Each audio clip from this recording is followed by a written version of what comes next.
Bismillahirrahmanirrahim. Assalamualaikum warahmatullahi wabarakatuh. Selamat siang dan salam sejahtera untuk kita semua.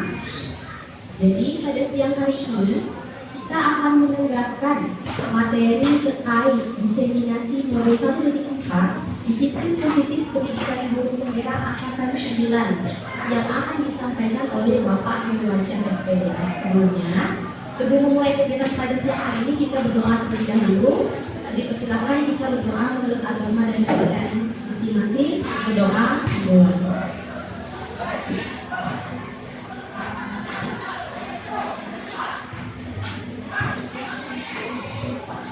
Berdoa selesai. Oke. Untuk Bapak Ibu dipersilakan berdiri karena kita akan menyanyikan lagu Indonesia Raya.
Mari kita langsung saja pada kegiatan intinya. Kepada Bapak Heruwansyah, waktu dan tempat saya persilakan.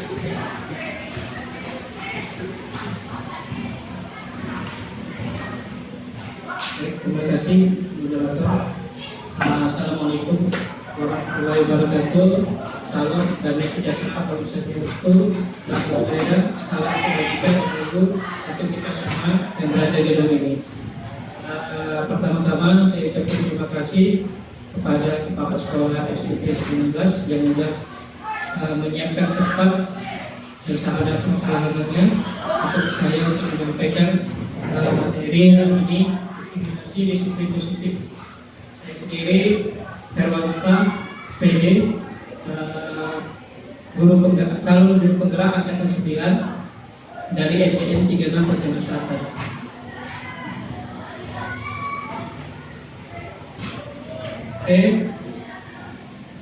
Ya, hari ini pemahaman elaborasi modul 1.4 budaya positif. Temanya pembukaan tadi sudah. Ya, sebelum kita memulai, sejenak saya minta kita tenangkan doa hati dan pikiran kita, berdamai sejenak dalam semua situasi yang ada dalam diri kita, seutuhnya untuk belajar di rumah ini.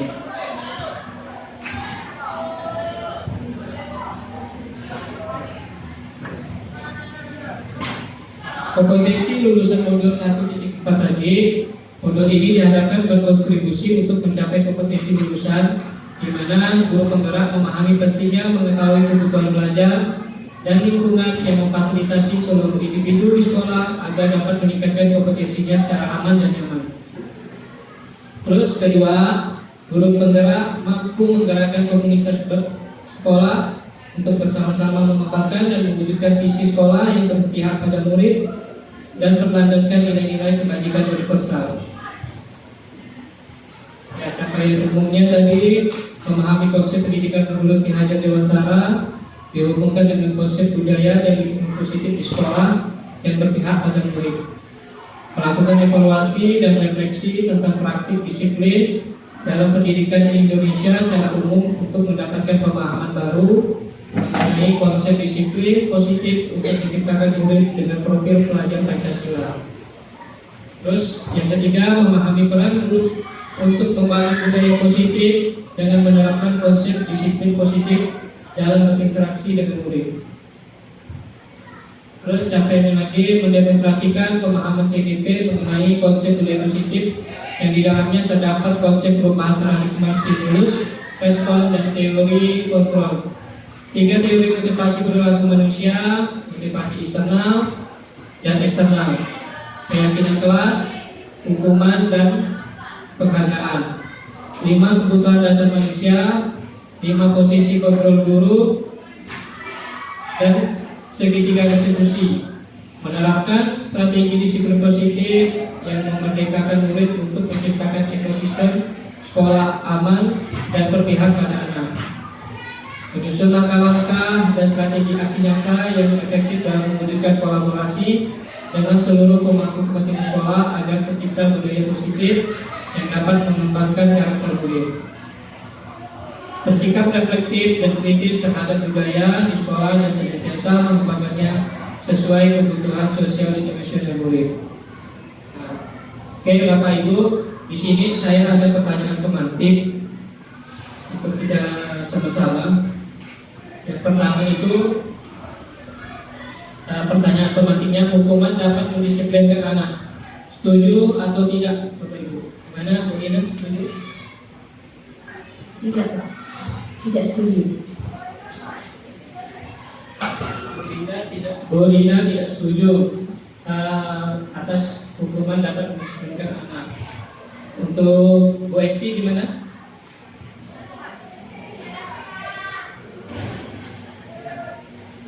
Tidak setuju. Oke, terima kasih Bu Esti. Hukuman dapat mendisiplinkan anak. Ini mungkin yang pernah dulu kita lakukan sebelum adanya pembelajaran disiplin tadi. Jadi hukuman dapat mendisiplinkan anak tadi kita sepakat tidak setuju. Ya, memang sebenarnya yang tidak setuju.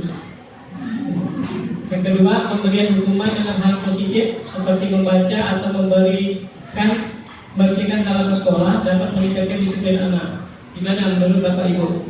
Setuju atau tidak nih? Ya, pemberian hukuman dalam hal positif seperti membaca atau membersihkan halaman sekolah dapat meningkatkan disiplin anak. Ada yang ingin berpendapat? Setuju atau tidak? Wes, 2 hari.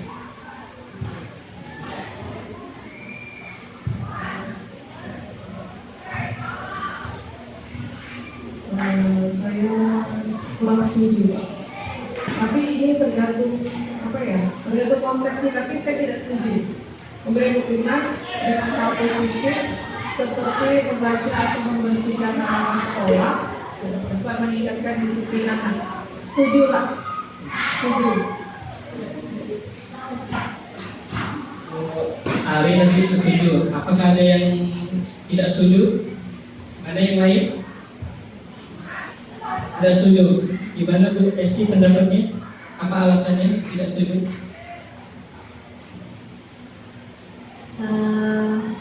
Mengenai pemberian hukuman ya Pak ya. Kalau saya cenderung untuk tidak setuju.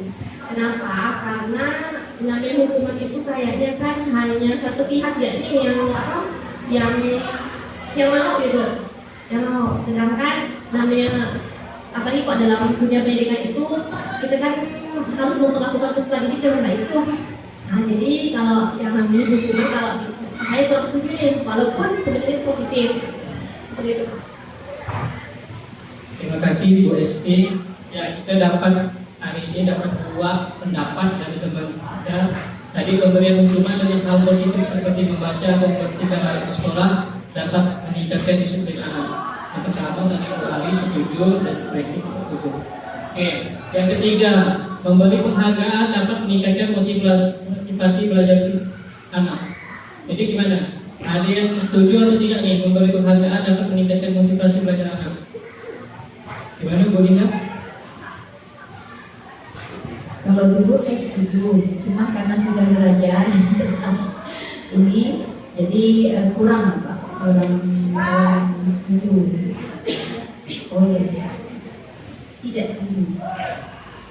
Karena anak bisa manja kami berpenghargaan terus. Menurut Bu Linda tadi tidak setuju karena memberi penghargaan ke anak dapat memanjakan anak. Dia belajar motivasinya hanya ingin dapat penghargaan. Gitu ya Bu Linda. Terima kasih Bu Linda.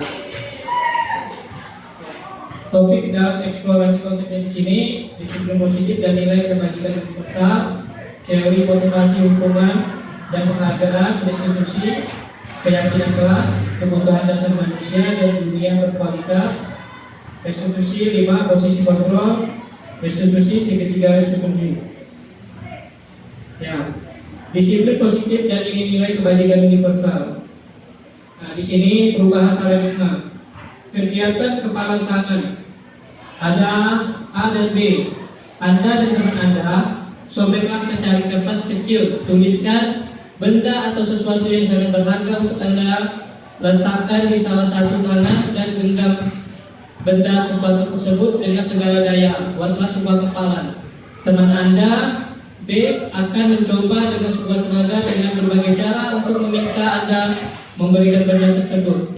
B bisa membujuk, mengancam, menghardik, merayu, menyuap, apa saja agar dapat membuka kepala tangan Anda.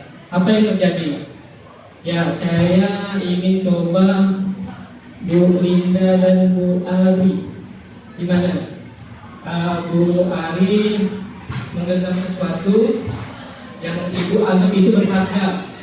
Lalu Bu Linda, bagaimana caranya supaya Bu Ari tadi membuka kepala tangannya? Ya, bisa dicoba Bu. Bari, saya ada 1 miliar nih. Buka lah tangan dulu. 1 miliar, mau dah? Tenang, buka lah Bari. Ada nanti saya transfer. Mana nomor rekeningnya? Buka lah lo. Maka saya kasih 1 miliar, kasih mobil, kasih rumah, mana? Saya buka lo. Benar sih kita mau ini. Aduh, beli gak lupa ini. Benar nih, saya dapat lagi 10 miliar, mana? Oh, 10 miliar, Benar lah. Saya habis jual jantung Pak Iwan tadi. Cicnya Pak Iwan dapat 100 miliar. Ya, buka kok ya. Benar sih Bu. Buka. Suatu kompor itu sedikit sih. Dalam pantang buka Pak ya. Oke, terima kasih Bu Linda dan Bu Ari yang sudah mempraktikkan tadi. Benda berharga yang digenggam oleh Bu Ari tidak bisa disuap atau dirayu oleh Bu Linda. Jadi perubahan paradigmanya tadi dari teori kontrol dan teori pilihan yang tadi, berarti ilusi guru mengontrol murid. Dua, ilusi bahwa kritik dan membuat orang merasa bersalah dapat menguatkan karakter. Ilusi bahwa semua perbuatan positif efektif dan bermanfaat. Ilusi bahwa orang dewasa memiliki hak untuk memaksa. Jadi tadi kita sudah mempraktikkan bahwa Bu Linda tidak bisa mengontrol Bu Ari. Yang bisa mengontrol Bu Ari hanya hidup dia sendiri. Tadi siapa sesungguhnya yang memberi kontrol? Di situ ada stimulus respon dan teori kontrolnya. Stimulus respon kita mencoba mengubah orang agar berpandangan sama dengan kita. Dari kontrolnya kita berusaha memahami pandangan orang lain tentang dunia. Terus stimulus respon, perilaku buruk dilihat sebagai sesuatu. Dari kontrolnya semua perilaku memiliki tujuan. Terus stimulus respon, kesalahan orang lain bisa mengontrol saya. Dari kontrolnya hanya Anda yang bisa mengontrol diri Anda. Terus stimulus respon, saya bisa mengontrol orang lain. Dari kontrolnya Anda tidak bisa mengontrol orang lain. Seperti yang dipraktikkan tadi Bu Linda sama Bu Ari. Terus stimulus respon, pemaksaan dan ada pada saat bujukan gagal. Dari kontrolnya, kolaborasi dan konsensus menciptakan pilihan-pilihan baru.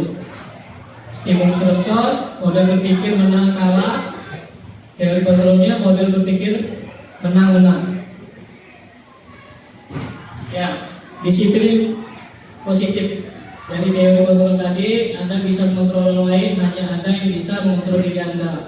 Itu maknanya belajar kontrol diri dengan menggali potensi kita agar tercapai tujuan mulia, yaitu sesuatu yang terjadi seseorang yang kita inginkan berdasarkan nilai-nilai yang kita hargai. Terus semua perilaku memiliki tujuan. Teori motivasinya: 1. Menghindari hukuman, 2. Mendapatkan imbalan, 3. Untuk menghargai diri sendiri. Nilai-nilai kebajikan universalnya keyakinan kelas tadi.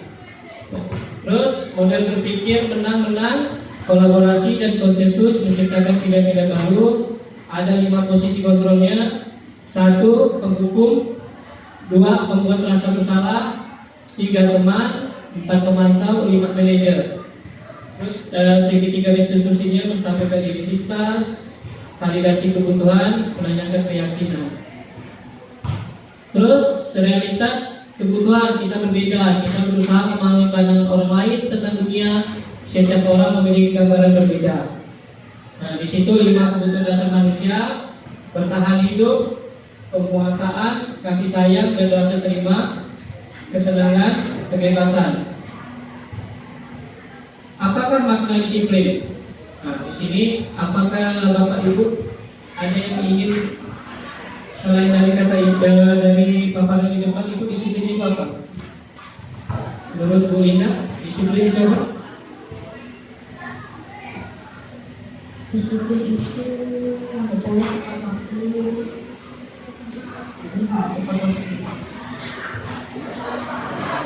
Terima kasih Bu Linda. Menurut Bu Linda tadi disiplin adalah tepat waktu. Dari sebenarnya disiplin tadi berasal dari kata Latin, bahasa Latin disiplina, yang artinya belajar. Terus makna asal dari kata berkonotasi dengan disiplin diri dari murid-murid Socrates dan Plato. Disiplin diri membuat orang menggali potensinya menuju sebuah tujuan, apa yang dia hargai. Namun dalam budaya kita, makna kata disiplin telah berubah menjadi sesuatu yang dilakukan seseorang pada orang lain untuk mendapatkan kepatuhan. Kecenderungan umum adalah menghubungkan kata disiplin dengan ketidaknyamanan, bukan dengan apa yang kita hargai atau pencapaian sesuatu tujuan mulia. Itu tadi makna dari disiplin. Jadi nilai-nilai kebajikan universalnya, nilai-nilai kebajikannya adalah sifat-sifat positif manusia yang merupakan tujuan mulia yang ingin dicapai setiap individu. Jadi nilai-nilai tersebut bersifat universal dan lintas bahasa, suku, bangsa, agama maupun latar belakang. Setiap perilaku atau perbuatan memiliki suatu tujuan. Menurut Dr. William Glasser pada teori kontrol 1984.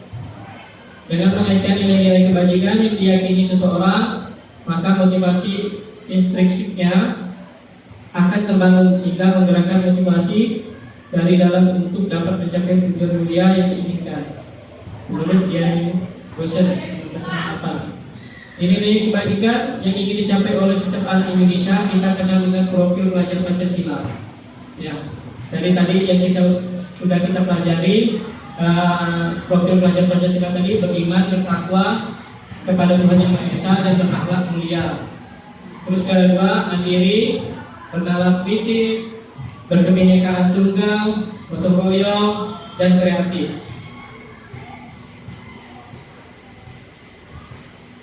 Teori motivasi, hukuman, dan penghargaan atau restitusi.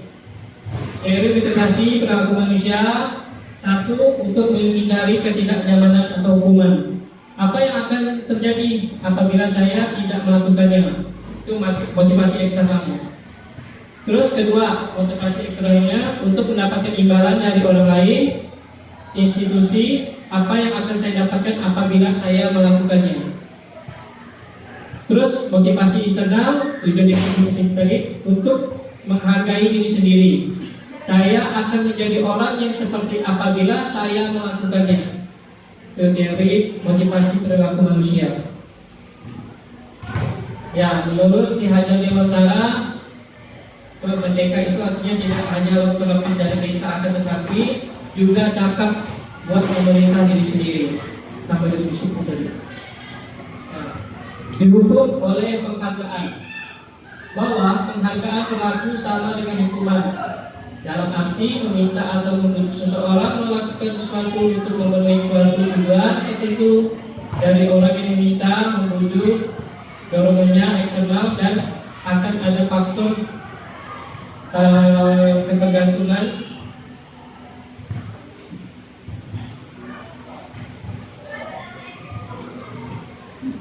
Beberapa dampak dari pemberian penghargaan tadi menurut Alfi Kontes 1993, pengaruh jangka pendek dan jangka panjang. Kedua, penghargaan menghukum. Penghargaan mengurangi kecepatan, penghargaan tidak efektif, penghargaan merusak hubungan. Dihukum oleh penghargaan. Penghargaan menurunkan kualitas, penghargaan mematikan kreativitas, terus penghargaan mengurangi motivasi intrinsik. Bentuk program kebajikannya. Dalam memberi apresiasi atau pengakuan perlu diingat beberapa hal. Beri pengakuan secara khusus. Terus kedua, beri pengakuan secara pribadi. Ketiga, beri pengakuan memberi pengakuan kepada semua murid atau bergantian. Beri pengakuan secara konsisten, fokus pada proses. Nah, contoh pengakuan apresiasi kebajikannya. Kemarin pembukanya, kemarin saya perhatikan nilai kebajikannya, rasa empatimu besar sekali.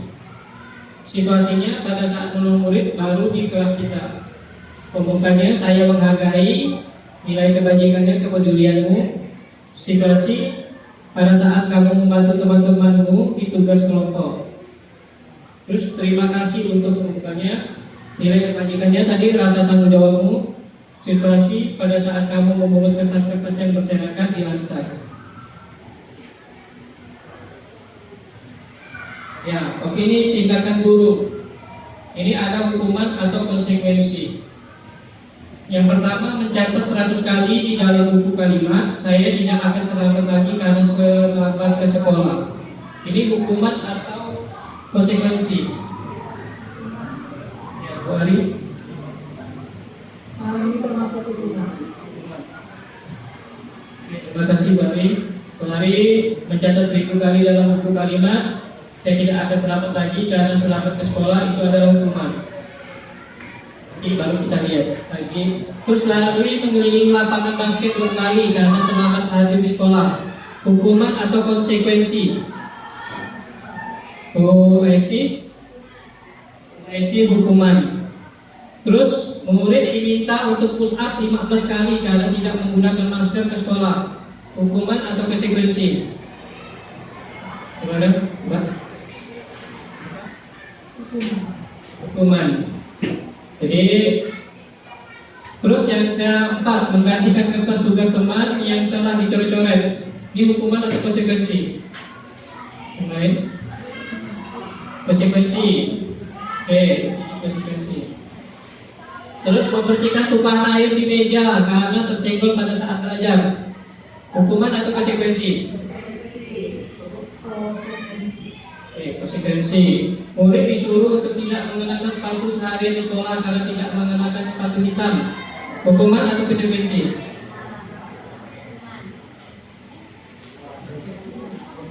Hukuman. Lari mengelilingi lapangan basket 2 kali karena terlambat 10 menit untuk pelajaran PJOK. hukuman atau konsekuensi? Mau jawab, Bu? Ya. Hukuman. Oke, kita lihat. Ya, mencatat 100 kali di dalam buku kalimat saya tidak akan terlambat lagi karena terlambat ke sekolah, itu hukuman. Terus lari mengelilingi lapangan basket 2 kali karena terlambat hadir di sekolah, itu hukuman. Terus murid diminta untuk push up 15 kali karena tidak menggunakan masker di sekolah, itu termasuk hukuman. Menggantikan kertas tugas teman yang telah dicoret-coret, itu adalah konsekuensi. Membersihkan tumpahan air di meja tulis karena tersenggol pada saat belajar, itu adalah konsekuensi. Murid disuruh untuk tidak mengenakan sepatu sehari di sekolah karena tidak mengenakan sepatu hitam, itu adalah hukuman. Terus lari mengelilingi lapangan basket 2 kali karena terlambat 10 menit untuk pelajaran PJOK, itu adalah konsekuensi. Ya, perbedaan hukuman dan konsekuensi. Hukuman sesuatu yang menyakitkan harus terjadi. Konsekuensinya sesuatu harus terjadi. Terus hukuman membuat anak sakit fisik maupun hati untuk jangka waktu lama. Konsekuensi membuat anak merasa tidak nyaman dalam jangka waktu pendek. Terus hukuman, anak membenci kedisiplinan. Konsekuensinya anak menghargai disiplin. Terus hukuman mendorong anak menyakiti diri sendiri.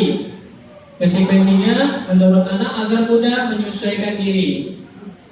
Hukuman konsep diri yang buruk, konsekuensi konsep diri yang baik. Hukuman anak belajar untuk menyembunyikan kesalahan, konsekuensi anak belajar untuk mematuhi peraturan. Terus hukuman marah, merasa bersalah, dipermalukan, merasa tak dihargai. Konsekuensi kehilangan hak, dibuat tidak nyaman, diasingkan untuk sementara atau time out. Jadi dari perbedaan hukuman dan konsekuensi, jadi kita bisa mungkin lebih banyak kita menerapkan konsekuensi yang lebih baik dibandingkan hukuman siswa. Lalu apa itu restitusi? Ya, restitusi adalah proses menciptakan kondisi bagi murid untuk memperbaiki kesalahan mereka, sehingga mereka bisa kembali pada kelompok mereka dengan karakter yang lebih kuat. Restitusi juga merupakan proses kolaboratif yang mengajarkan murid untuk mencari solusi untuk masalah mereka dan membantu murid berpikir tentang orang seperti apa yang mereka ingin menjadi, tujuan mulia, dan bagaimana mereka harus memperlakukan orang lain. Dosen 2004.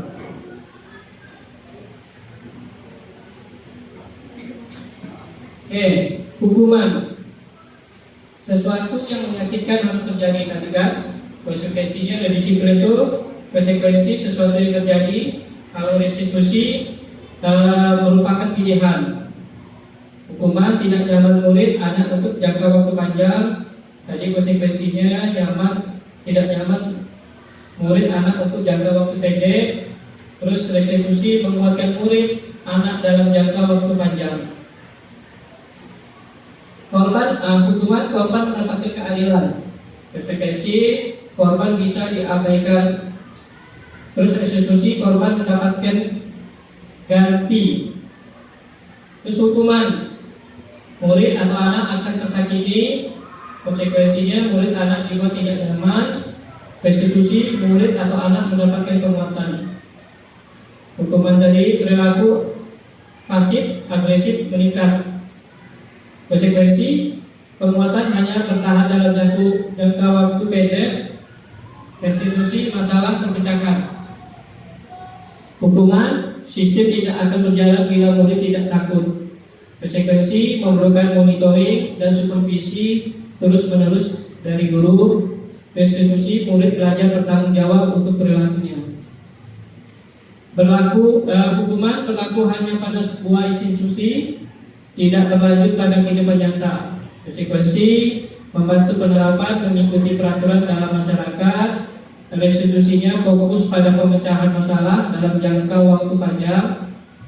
Hukuman peraturannya adalah kamu harus, konsekuensi apa peraturannya, mampukah kamu melakukannya, terima kasih. Terus restitusi, apa yang kamu yakini, apa yang bisa kamu lakukan untuk memperbaiki masalah ini. Hukuman, murid atau anak membenci peraturan. Konsekuensi, murid anak menghormati peraturan. Restitusi, murid anak menghormati dirinya dan orang lain. Oke, 9 ciri-ciri restitusi. 1. Bukan untuk menebus kesalahan, namun untuk belajar dari kesalahan. 2. Memperbaiki hubungan. 3. Tawaran bukan paksaan. Restitusi dari tawaran bukan paksaan. 4. Restitusi menuntut untuk melihat ke dalam diri. 5. Restitusi mencari kebutuhan dasar yang mendasari tindakan. 6. Restitusi diri adalah cara yang paling baik. 7. Restitusi fokus pada karakter bukan tindakan. 8. Restitusi fokus pada solusi. 9. Restitusi mengembalikan murid yang berbuat salah pada kelompoknya. Ya, membuat keyakinan kelas. Sebelum kita membuat keyakinan kelas, dari tadi saya hanya banyak berbicara. Mungkin Bapak Ibu di sini agak bosan sedikit. Kita breaking dulu sebentar, biar relax, biar tidak terlalu tegang. Oke.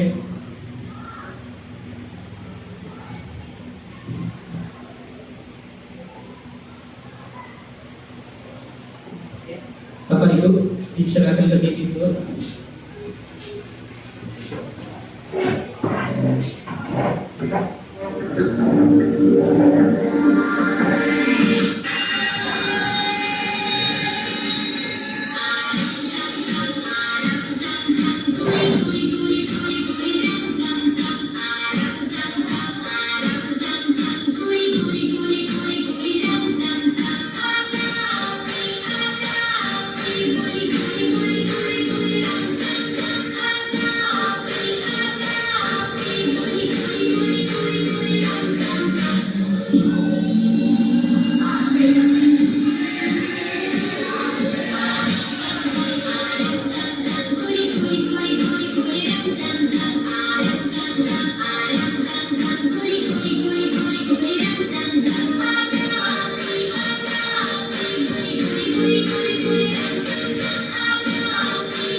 Gimana Bapak Ibu, udah agak segar?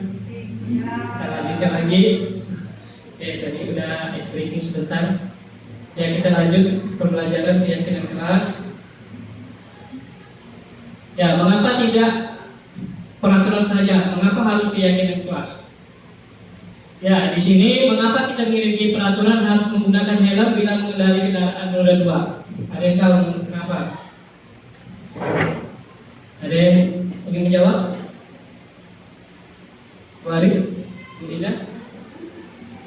Mengapa kita memiliki peraturan harus menggunakan helm bila mengendarai kendaraan roda 2? Terus itu mengapa kita memiliki peraturan harus menggunakan helm saat mengendarai kendaraan roda 2? Itu untuk untuk keselamatan kita, terutama kepala siapa tahu ya, pokoknya untuk menjaga keselamatan.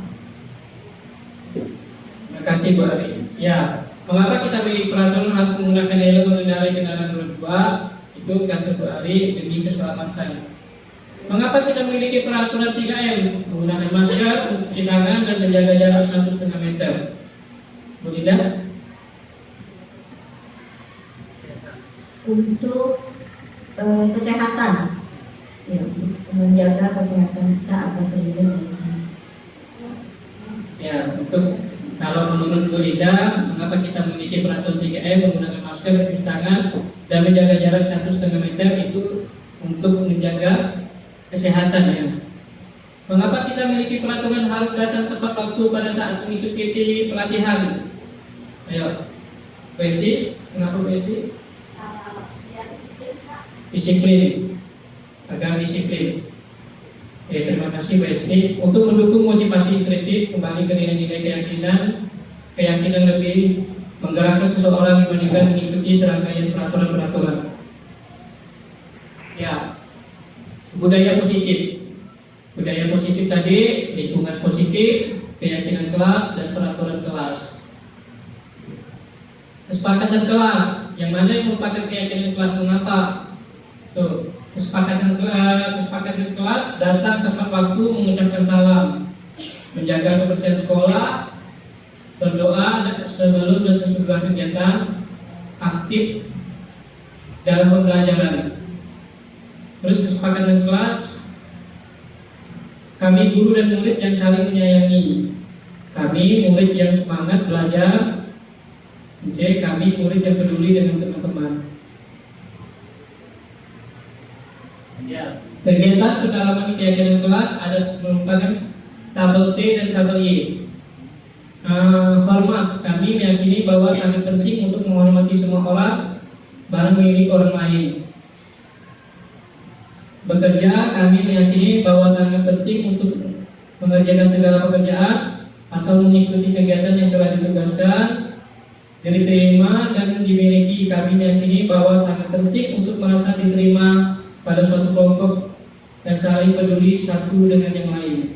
Dan tabel Y-nya terdengar, terlihat, berperilaku. Tabel T, hormat, tampak seperti, tidak tampak seperti. Bekerja, tabel Y, terdengar, terlihat, berperilaku. Terus tabel T, bekerja, tampak seperti, tidak tampak seperti. Diterima dan dimiliki, tampak seperti, tidak tampak seperti. Ya, kegiatan pendalaman keyakinan kelas dari tabel T dan I itu terdengar. Satu orang berbicara untuk tabel Y, yuk saya bantu, kita bisa selesaikan ini bersama. Terima, tolong ya, permisi, tuh, boleh saya pinjam, nanti akan segera saya kembalikan. Itu terdengar, terlihatnya berempati terhadap perasaan orang lain, memegang barang milik orang lain hanya dengan izinnya, mendengarkan dengan seksama, senantiasa berbuat baik, berbagi, terus berperilaku, tersenyum ramah, terus memberikan salam hormat, berjabat tangan, namaste, meletakkan tangan di dada saat ini, memberikan ruang bekerja, terus postur tubuh yang tenang. Tadi hormat tampak seperti, datang tepat waktu, tidak tampak sepertinya, sering hadir terlambat. Tampak sepertinya menyapa teman dan guru setiap hari, tidak tampak seperti tak acuh kepada teman dan guru. Tampak seperti mengembalikan barang teman yang telah dipinjam dan mengucapkan terima kasih, tidak tampak seperti tidak mengembalikan barang yang telah dipinjam dan meletakkan sembarangan. Bekerja, tekun bekerja dan menyimak guru, tampak seperti tadi. Tidak tampak sepertinya tidak mendengarkan guru dan acuh tak acuh. tampak seperti menyerahkan tugas tepat waktu, tidak tampak seperti tugas tidak diberikan. Ya, di situ ada peraturan dan keyakinan kelas. Keyakinan kelasnya masih kosong. Selalu kembalikan buku ke tempatnya. Ini peraturan untuk keyakinan kelas. Dilarang mengganggu orang lain, hadir di sekolah 15 menit sebelum pembelajaran dimulai, dilarang melakukan kekerasan, dilarang menggunakan narkoba, bergantian atau menunggu giliran, gunakan masker, jangan berlari di kelas atau koridor. Oke, lihat.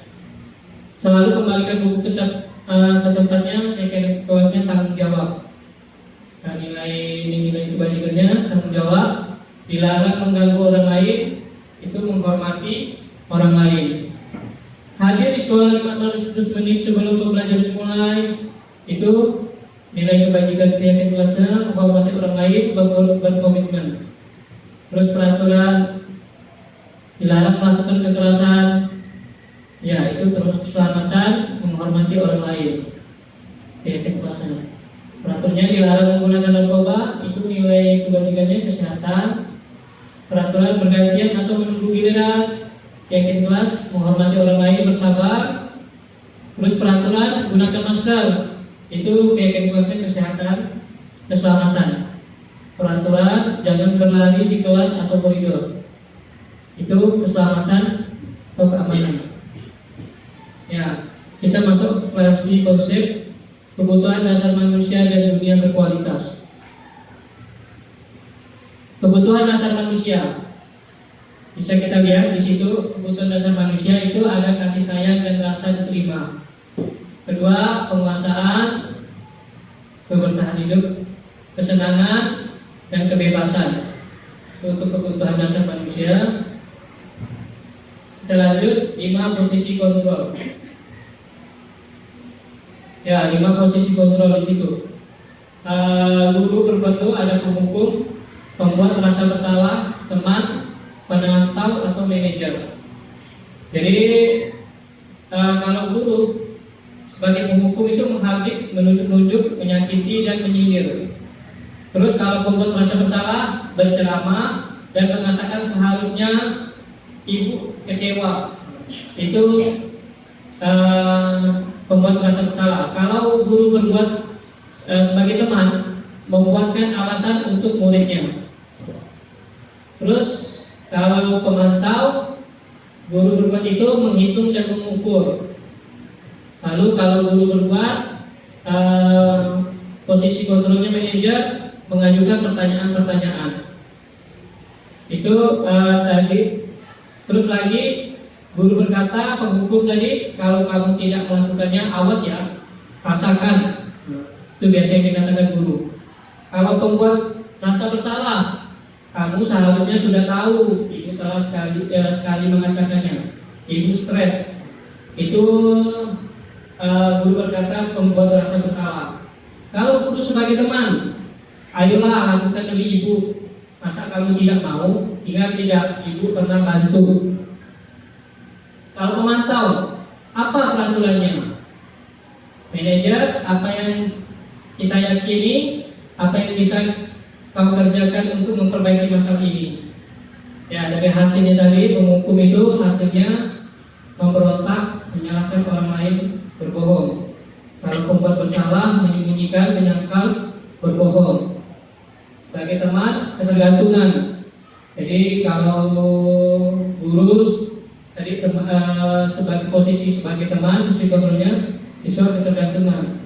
Pemantau menyesuaikan diri bila diawasi. Manajer menguatkan pribadi. Kaitan dengan dunia berkualitas.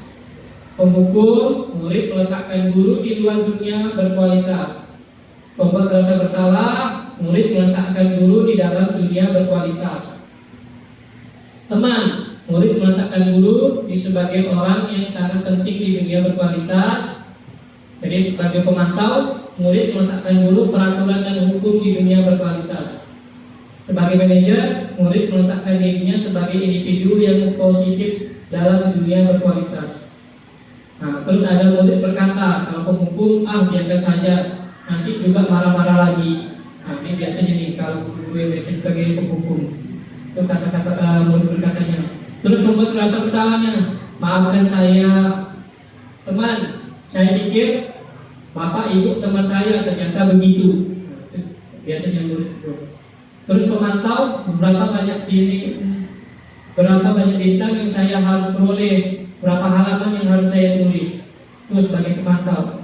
Kalau bagi manajer, murid berkata, bagaimana caranya saya bisa memperbaiki keadaan. Dampak pada murid, yang penghukum mengulangi kesalahan, membuat rasa bersalah, merasa rendah diri. Kalau sebagai teman, lemah, tidak mandiri, tergantung. Jadi murid itu bisa ketergantungan dari sama gurunya. Kalau sebagai pemantau, menitik beratkan pada sanksi atau hadiah untuk dirinya. Kalau sebagai manajer, mesti kontrolnya mengevaluasi diri, bagaimana cara memperbaiki diri. Oke, di sini ada tugas yang ingin saya tanyakan. Pertanyaan saya, kecewa sekali dengan kamu. Siapa yang mengatakan ini? Bu?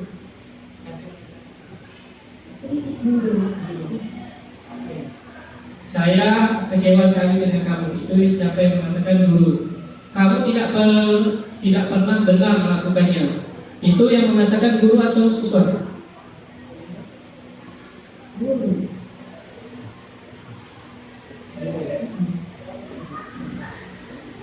Terus, ayolah lakukan demi ibu atau bapak. Siapa yang mengatakan ini? Ya, posisi kontrolnya. Ya, apa? Ayolah kamu lakukan demi ibu atau bapak. Posisi kontrolnya apa tuh? Siapa yang mengatakan ini? Sebagai teman. Terus yang keempat, apakah kamu mau mendapatkan stiker bintang hari ini? Ini tadi udah saya jelaskan apa? Posisi kontrolnya, siapa yang mengatakan ini? Pemantau. Terus kamu selalu yang paling terakhir. Ini posisi kontrolnya, siapa yang mengatakannya? Sebagai apa? Hah? Penghukum atau manajer? Kita lihat. Ya, situ. Saya kecewa sekali dengan kamu. Siapa yang mengatakan membuat orang yang merasa bersalah tadi? Ya, tadi sudah disampaikan guru yang mengatakan tadi. Kamu tidak pernah melakukannya itu sebagai penghukum. Enggak guru. Ayolah lakukan demi ibu atau bapak. Ini posisi kontrolnya sebagai teman. Apakah kamu mau mendapatkan stiker atau bintang hari ini? Posisi kontrolnya pemantau. Bagaimana kamu bisa menyelesaikan masalah ini? Posisi kontrolnya manajer. Kamu selalu yang paling terakhir. Posisi kontrolnya penghukum. Nah, bergerak antara peraturan, pemantau, konsekuensi atau hadiah, nilai-nilai manajer memperbaikinya. Kalau kamu tidak, saya akan beri konsekuensi untuk membuat tidak nyaman. Apa yang kamu yakini? Bagaimana memperbaiki masalah ini? Nah, memperbaikinya kita berdua mendapatkan apa yang kita butuhkan. Ya, kita lanjut ke segitiga restitusi. Segitiga restitusi. Kamu tentu punya alasan mengapa melakukan itu. Tadi segitiga restitusi, validasi kebutuhan, menstabilkan identitas, validasi kebutuhan, dan menanyakan keyakinan. Kamu tentu punya alasan mengapa melakukan ini. Adakah cara yang lebih efektif untuk mendapatkan apa yang kamu butuhkan? Setiap orang pasti pernah melakukan kesalahan. Kamu bukan satu-satunya yang pernah melakukan ini. Idealnya apa yang telah kita sepakati, kamu ingin menjadi orang yang seperti apa? Ini yang bisa kita lakukan kepada siswa. Kita bisa menggunakan segitiga restitusi tadi jika mereka melakukan atau melanggar suatu kesalahan yang telah disepakati tadi. Menstabilkan identitas untuk membuat anak yang merasa gagal karena berbuat salah menjadi positif terhadap dirinya. Guru berkata, berbuat salah itu hal yang manusiawi. Tidak ada manusia yang sempurna. Ya, ini bisa kita lakukan kepada siswa. Bapak Ibu juga buat salah. Kita pasti bisa menyelesaikan masalah ini. Bapak Ibu tidak tertarik untuk mencari tahu siapa yang benar, siapa yang salah. Bapak Ibu lebih tertarik untuk menyelesaikan masalah. Kalau kamu menyalahkan dirimu sendiri terus menerus, apakah kamu bersikap baik pada dirimu sendiri? Oke, sebelum kita lanjutkan, mungkin ada pertanyaan dari Bapak Ibu, saya persilakan. Dari materi yang saya sampaikan, gimana? Apa yang tadi ditanyakan? Bu Esti, ada yang ditanyakan? Bu Ida, Bu Ali?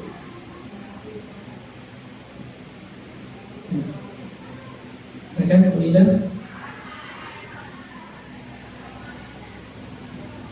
Terima kasih Pak Herosa.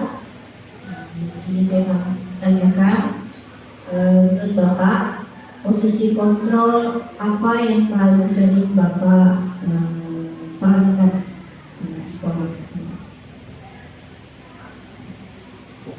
Ya, terima kasih Bu Ida. Posisi kontrol apa saja? Apa yang biasa saya terapkan di sekolah saya? Biasanya saya bisa jadi sebelum jadi guru penggerak, saya juga pernah menjadi penghukum. Ya, sekarang terus kedua saya juga menjadi teman untuk siswa saya sendiri. Ya, saya juga biasanya berbagi cerita dengan siswa-siswa saya, beranggapan sebagai teman. Ketiga, saya juga sebagai manajer yang bisa mengontrol mereka. Jadi biasanya saya di sekolah seperti itu, Bu Ida. Mungkin Bu Ari ada yang ingin ditanyakan?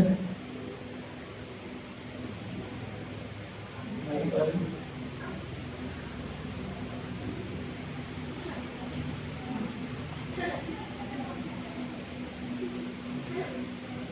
Saya mau menanyakan, terima kasih sebelumnya Bapak. Saya mau menanyakan apa perbedaan dari dari hukuman dan konsekuensi, itu letak perbedaannya di mana? Terus dari hukuman dan konsekuensi itu mana yang lebih tepat digunakan? Terus selanjutnya saya menanyakan, apakah penerapan segitiga restitusi itu sudah, maksudnya itu bisa menghadapi untuk semua masalah yang ada di sekolah gitu.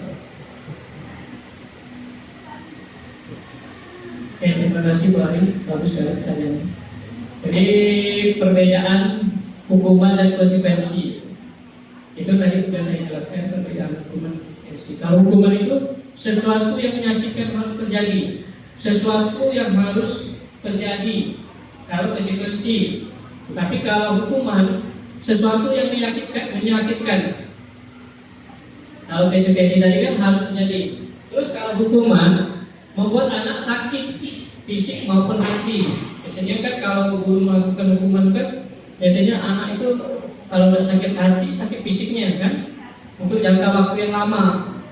Terus kalau konsekuensi membuat anak merasa tidak nyaman dalam jangka waktu pendek. Terus hukuman, anak membenci kedisiplinan. Kalau dia sering dihukum, dia membenci kedisiplinan. Terus kalau konsekuensi, anak menghargai disiplin. Hukuman itu paksaan. Kalau hukuman itu paksaan. Kalau konsekuensi itu stimulus atau tanggapan. Stimulus tanggapan. Terus hukuman mendorong anak menyakiti diri sendiri. Konsekuensi mendorong anak agar mudah menyesuaikan diri. Hukuman konsep diri yang buruk. Konsekuensi tadi konsep diri yang baik. Terus anak belajar untuk menyembunyikan kesalahan, itu adalah hukuman. Konsekuensinya anak belajar untuk mematuhi peraturan. Terus hukuman marah, rasa bersalah, dipermalukan, merasa tak dihargai. Ya, konsekuensi kehilangan hak, dibuat tidak nyaman, diasingkan untuk sementara atau time out. Ya, begitu Bu Adi. Terus yang tadi pertanyaan keduanya tentang segitiga restitusi yang biasa diterapkan, apakah itu efektif? Ya, selama ini biasanya kita tidak menggunakan segitiga restitusi. Biasanya anak itu biasanya kecewa, kadang dia merasa juga dia itu sakit hati, bisa dalam jangka waktu yang lama. Terus kalau kita menggunakan segitiga restitusi tadi, pertama tuh kamu tetap punya alasan mengapa melakukan itu. Kita udah mengajak mereka untuk pasti bertanya dulu, kenapa alasannya, mengapa kamu melakukan itu. Terus adakah cara lebih efektif untuk mendapatkan apa yang kamu butuhkan? Nah, jadi kita bisa bertanya kepada siswa yang mungkin yang kita panggil saat dia merasa tidak mematuhi peraturan. Setiap orang pasti pernah melakukan kesalahan. Di sini kita tanya, setiap orang kita juga memberikan penguatan kepada siswa tadi. Setiap orang pasti pernah melakukan kesalahan. Ya, kamu bukan satu-satunya yang pernah melakukan ini. Ya, misalnya coba diukur juga supaya dia tidak merasa dirinya minder sendiri. Terus nilai apa yang telah kita sepakati? Jadi kita tanyakan dulu nilai-nilai apa saja yang kita sepakati di dalam kelas tadi. Terus kamu ingin menjadi orang yang seperti apa?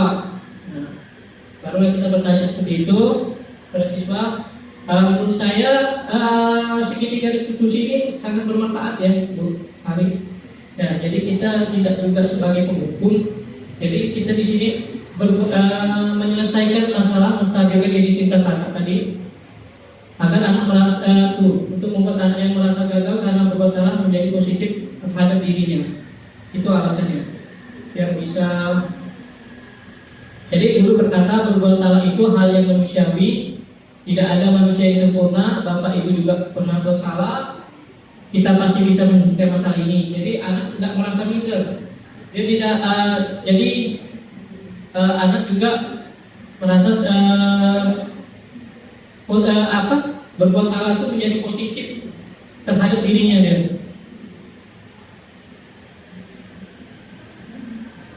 Ya, kita kan bisa tanyakan ke siswa tadi di sini. Dulu berkata apa nilai yang kita percaya di kelas sekolah kita. Biasanya kita sebelum membuat peraturan tadi, kita udah membuat kesepakatan kelas atau kesepakatan sekolah. Nilai-nilai apa yang perlu kita percaya di sekolah-sekolah kita. Nilai-nilai universal apa yang telah kita sepakati tadi. Bagaimana tanggung jawab, menghormati, kan? Kelas yang ideal itu seperti apa sih? Kamu ingin jadi anak seperti apa? Kayak apa yang kamu rasakan ketika kamu melakukan itu? Kamu menjadi orang yang seperti apa? Ini intervensi 30 detik. Apa kamu ingin berbuat lebih baik? Ini boleh kita ajukan pertanyaan seperti ini. Jika anak itu melakukan kesalahan itu, apakah saat ini kamu sudah menjadi orang yang sedang kamu inginkan? Apakah kamu bisa mengubah kegiatan perilaku kamu saat ini menjadi sikap yang lebih membantu? Apakah wajar berbuat kesalahan? Bisakah kita memperbaikinya? Apa yang kamu lakukan saat ini sesuai? Oke. Kapan kamu siap untuk dimulai? Peraturannya apa? Sepertinya kamu punya masalah. Saya bisa bantu apa? Saat ini kamu seharusnya berbuat apa? Apa yang bisa saya bantu agar kamu bisa melakukannya? Apakah saya bisa bantu kamu agar dapat segera mulai? Apakah tugas kamu saat ini? Bagaimana kamu ingin diperlakukan pada kegiatan ini? Bisakah kamu melakukannya? Apa yang kamu inginkan? Peraturannya apa? Ya, refleksinya hal baru apa yang mengubah paradigma saya yang saya dapatkan.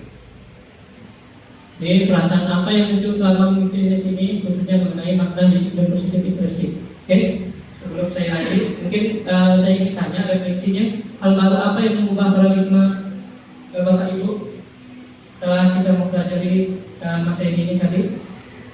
Mungkin ada yang ingin berpendapat?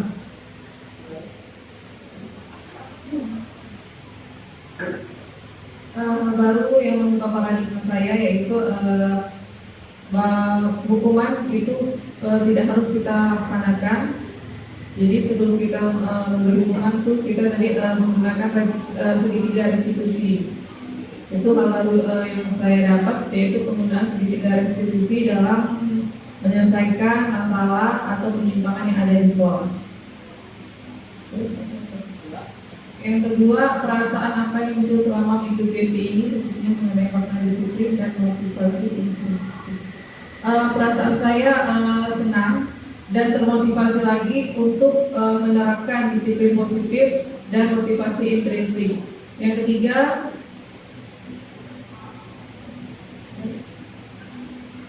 terima kasih Bu Ari atas refleksinya. Jadi hari ini tadi penyampaian saya tentang disiplin positif, di mana kita bisa menerapkan tadi bukan sekedar hanya hukuman konsekuensi, tapi kita juga bisa menerapkan apa tadi, restitusi. Ya, segitiga restitusi yang kita bisa terapkan kepada siswa. Jadi siswa tidak mesti dihukum, ya, agar mereka tidak merasa cacat fisik, hatinya merasa sakit hati dalam jangka waktu panjang. Jadi siswa juga biar kita merasa mereka berbuat salah itu bukan hal yang mungkin bisa mereka perbaiki dengan cara-cara positif, dengan hal-hal positif. Oke, terima kasih. Mungkin itu paparan dari saya. Mungkin kalau ingin ada yang sebelum saya tutup, mungkin ada yang ingin bertanya atau ingin menyampaikan sedikit pendapat. Gimana Bu Esti? Ingin menyampaikan pendapat sedikit? Oke Pak, sedikit saya menyampaikan pendapat Pak ya, kalau materi ini sangat baik untuk disampaikan kepada kami guru-guru yang memang belum sadar gitu Pak ya, belum sadar seperti apa sih sebenarnya memberikan kayak disiplin positif di sekolah. Terus selain itu, ini juga pengetahuan baru bagi kami bagaimana cara menghadapi siswa dengan berbagai tipe dan perilaku secara positif. Jadi tidak harus memberi hukuman, tapi dengan pendekatan yang baik, yaitu dengan menggunakan segitiga restitusi itu. Terima kasih Pak Iwan.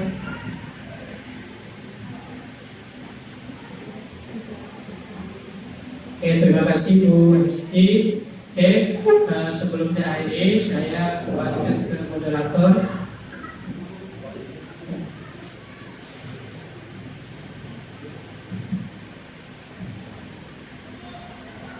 Baik, sekarang kita sudah masuk ke akhir kegiatan. Sebelumnya terima kasih kepada Bapak Hermansyah yang telah memberikan materi yang sangat bermanfaat bagi kita semua. Semoga Bapak Ibu Guru bisa menggunakan materi yang telah disampaikan dengan baik. Terima kasih atas waktu dan kesempatannya. Saya akhiri. Wassalamualaikum warahmatullahi wabarakatuh. Terima kasih.